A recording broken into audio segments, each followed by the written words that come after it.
In the frozen wilds outside Anchorage, Alaska, rumors swirl about a mild-mannered baker who lures women into his single-engine plane, flies them beyond civilization, and releases them like prey.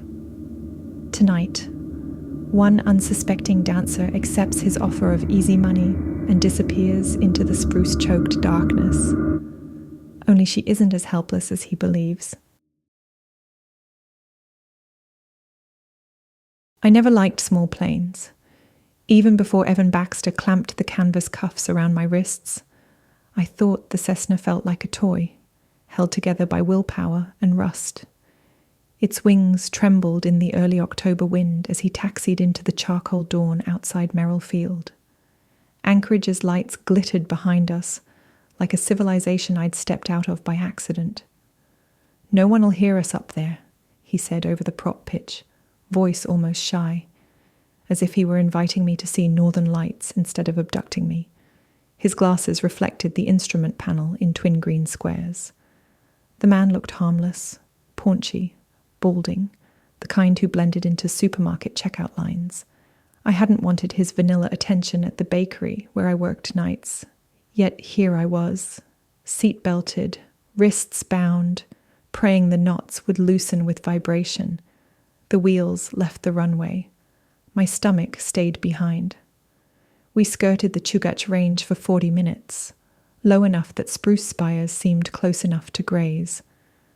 Somewhere beneath us, a river unfurled like a steel ribbon. Baxter watched it with the hungry patience of a hunter, then banked into an unmarked gravel strip carved from muskeg. When we jolted down, I saw no cabins, no ranges, just trees, endless and black. He unloaded his bow first. A compound model, cam-painted, the string waxed to gleam in the dawn. Stories about the Fox Creek stalker had circulated for months among the girls downtown. A client who paid cash, promised easy cash jobs posing for nature photos, then vanished with them into bush country. Everyone suspected he hunted his victims like game, but rumors fade in a place where winter itself kills. Now the stories had a face. Baxter shoved me toward a snow-dusted trail. An oilcloth duffel bounced against his hip, knocking arrows against my thigh. "Cabin's a mile. Keep pace," he said. I kept pace, counting footsteps, memorizing bends, testing how my wrists flexed inside canvas. 56 paces past the alder stump, trail forks right. 72 more, slope dips, river noise rises.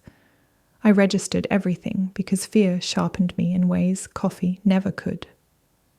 The cabin squatted above the river like a crude afterthought of civilization. One window was boarded, the chimney pipe cracked. Inside, pelts hung from rafters, wolf, fox, 2 strips I wished were coyote but looked human-sized. He pushed me into a storage room and fastened an ankle shackle to a floor bolt. Hours passed, maybe days. Light filtered through sap-seep cracks. He fed me dry pilot bread, murmuring about earning trust, about running free together. He wrote things in a leather notebook after each visit. Distances, temperatures, how long before I cried. The 4th morning he opened the door carrying 2 ropes and a hunting knife. "We'll take a walk today," he said, excitement making his voice crack. "If you behave, you get warmth tonight." It wasn't a suggestion. He marched me upriver to a pebble bar fringed by willow. Frost glazed the stones. My breath fogged. Baxter released the handcuff but trailed rope from my waist to his belt like a leash. "Run," he said, notching an arrow. "I'll count to 60. 60 seconds to choose. Freeze, fight, or flight." I remembered the rumors. Women stripped, then chased. He liked pursuit. He needed the game. Instead of bolting, I knelt. "Please," I whispered, voice breaking on purpose. "It's cold. I'll do anything. Let's go inside." My capitulation disappointed him. A twitch at the corner of his mouth. Predators despise prey that won't flee. I risked a glance at the arrow, and saw his hands tremble just enough to rattle the knock. I stood slowly, leaning forward as if in surrender, until my mouth was inches from his ear. "You hunt women because moose scare you." The words left my lips like poison. His face flushed. He yanked the leash, but I stepped with it, closing distance, keeping him off balance. "You'll never chase anything with antlers, will you?" I said louder. "They might fight back." He raised the bow, too close now for draw length. The limb smacked my shoulder instead. In that instant of tangled limbs, I did what I'd practiced in the dark, looped my freed wrists over the bowstring, driving it down, and kneed him between the legs. He folded. I snatched the hunting knife from his belt, slashed the rope, and ran, for real, up the slope toward the ridge. Behind me came a bellow of rage, and the thwip of an arrow whining past my ear. Another buried itself in a spruce trunk just ahead, quivering at eye level, but I was already counting trees, left-leaning birch, bark scarred like lightning, 56 paces past alder stump. I reached the fork, veered left instead of right, and crashed downhill toward the river. A cliff lip appeared sooner than memory promised, but momentum overruled caution. Choices: break ankles on talus, or let the river carry me. I leapt. The fall stole my scream. Water slapped like concrete, then swallowed me into liquid twilight. The current was glacial. Needles of cold stabbed every nerve. But Baxter's arrows couldn't curve with the river. I surfaced downstream, clutching a drift log. My clothes were sodden, boots heavy, knife still in hand. Trees blurred overhead as the river bucked me toward an outside bend where root balls snagged debris. I hauled myself onto a gravel bar, coughing, scanning upstream. No sign of him, yet. I needed warmth, weapon, and time. The plane was useless. He had the keys. But a hunter's cache might be nearby. Up here, everyone kept emergency supplies. A game trail paralleled the river. I forced myself along it until a sheet metal storage box emerged in the brush. Inside, a Coleman stove, sealed fuel canister, a flare gun, and, blessed miracle, a Ruger Mini 14 with 3 30-round magazines wrapped in oiled cloth. I laughed, half hysterical, at the cosmic symmetry. Baxter thought he was the only one armed. I stripped off wet clothes, wrung them, and huddled by the stove until my fingers thawed enough to load rounds. The rifle's steel felt like certainty. Night was falling. I didn't plan to wait for rescue. Winter storms could ground search planes for weeks. I planned to end a monster. I returned to the cabin under aurora-lit sky, boots crunching thin crusts of snow. Inside, the stove glowed. Baxter sat at the table sharpening a skinning blade, his back to the door. He'd lit a kerosene lantern whose smoked glass haloed his head like a saint's parody. I stepped in, rifle-shouldered. "Game's over," I said. He spun, eyes widening behind thick lenses. His hand darted for the bow, propped by the stove. I fired, a warning round through the sod roof. Snow dust rained inside. "The next one goes lower," I told him. His mind raced behind those glasses. I could almost hear the calculus. Distance, reflexes, chances. He stood slowly, palms out. "You won't do it," he said. "Killing changes people." I advanced. "So does surviving." He backed until his calves hit the cot chain. "What do you want?" "Proof," I said. I forced him to unbolt the storage room. Inside, evidence of other captives. A red scarf, a Polaroid instant camera, 5 stained wallets, lay on the floor. Fury steadied my trigger finger.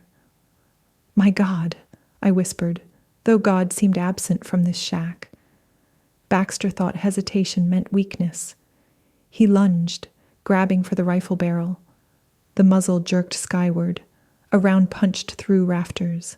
He punched my shoulder. Pain burst, but adrenaline smothered it. The rifle tumbled. We grappled, boots scraping plank floor. His breath reeked of jerky and victory. I drove my thumb into his eye socket. He screamed, clutching his face, giving me space to dive for the dropped Ruger. My grasp closed on cold steel. He collided with me as I rose, knocking the barrel askew. The shot went through the stove's side panel, and flames licked out in a sudden roar, hungry for kerosene vapor. The room filled with greasy orange light and smoke. Baxter scrambled for the door, half blinded. I followed into the frigid night, coughing. The aurora had brightened, green curtains rippling across stars. He zigzagged toward the tree line, thinking darkness cover, but snow patches glowed under sky fire, tracing his path like spilled mercury. I knelt, bracing the rifle the way my father, Army 20 years, taught me long ago. Breath slow, shoulder firm, cheek weld solid. "Emma, don't!" he shouted, voice cracking. He tripped on a root, sprawled. For one heartbeat, he was a flailing shape, pitiable and small, the illusion that kept women from screaming when he smiled at them in town. I squeezed. The report echoed off frozen river, rolling like thunder across emptiness.